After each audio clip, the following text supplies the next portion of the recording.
As regards the Senate, I mean, I said all these things there yesterday. I gave all the worst case scenarios, and one of them just happened. Because I know them, it's about their own selfish interest. And I think we've successfully been able to debunk all the arguments. Those that said there's no network across the country, 93%. I mean, 95% transmission went through in the last election cycle. So what arguments are they making again? Despite the fact that there was a technical glitch INEC cannot tell us about. Those that made the argument that we don't have enough network coverage, you can also use satellite data to be able to transfer all of this. You can even partner with the telecoms company to give you dedicated networks on that day. So there are many alternatives. For every one argument they may, I'll give you 10 to 15 different alternatives. There are so many alternatives. So they know they don't have the argument there, but it's just because they've never won election fairly. Now, we know some of them in that Senate. You see some of them that they won the election to the courts. Have you forgotten how Bukachua was saying that lots of these senators need to come and meet him? We know how some people got to the Senate they are today now. Funny decisions through the courts. We know what they did in the courts. So why are we surprised?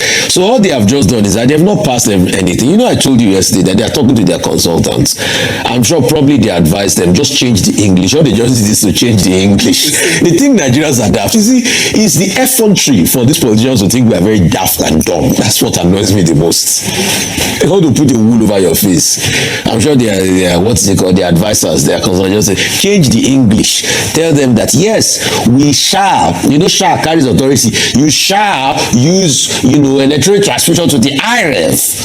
But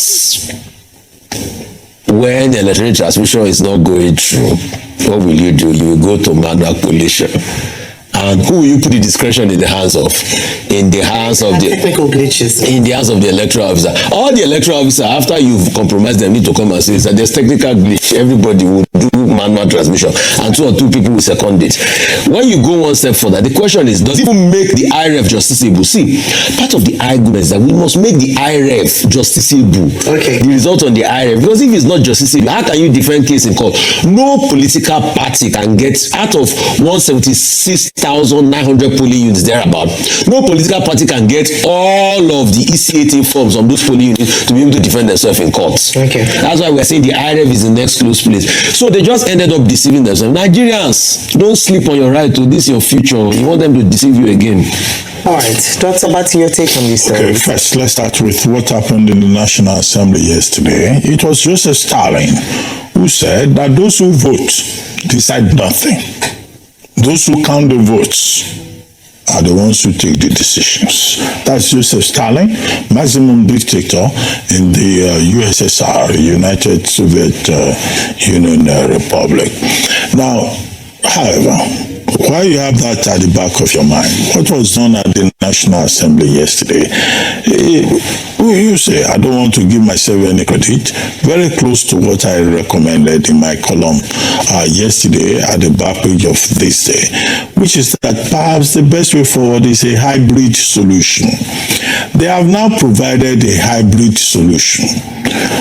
Namely, that Section 60 sub 3, has now been revisited, and the Senate, voting unanimously, has now said, okay, you can have electronic transmission, which they had insisted previously was there in the guidelines for the process.